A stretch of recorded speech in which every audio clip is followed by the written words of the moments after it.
মিতু আর মিতুর আব্বা।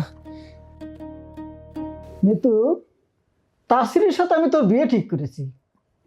ও একজন সরকারি চাকরিরত ছেলে, ও একজন ভালো ছেলে, ওর সাথেই তুই সুখী থাকবি।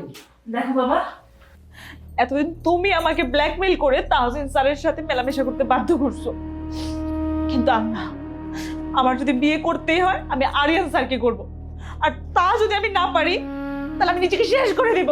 এত বড় সাহস! তুই আমার মুখের উপর কথা বলিস? ভুলে যাস না আমি তোর বাবা।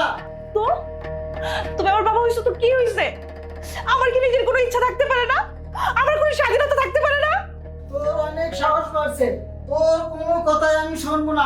আজকেই আমি তাসিরের সাথে তোর বিয়ে দেবো। দিও বিয়ে, তুমি আমার লাঠির সাথে বিয়ে দিও, সাথে তোমার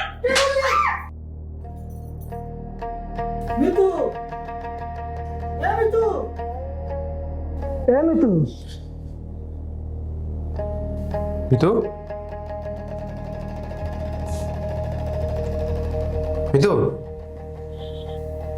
মিতু,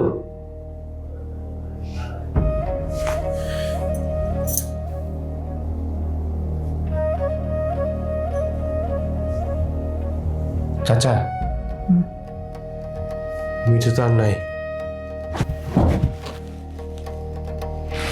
এগুলো মানুষ জানাজানি হলে কি বুঝতে পারতেছেন? আমি তো কিছু করিনি বাবা। আপনি কিছু করেন নাই মানে? তাহলে আমি করছি? পুলিশ যদি একবারে ধরে আপনিও ফাঁসবেন, আমিও ফাঁসবো।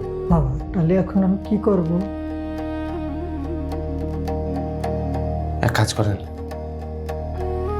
শুনেন, পুলিশ কিন্তু বাপ মা কেউ মানবে না। আপনি একটা বস্তা নিয়ে আসেন, আমি দেখতেছি। যান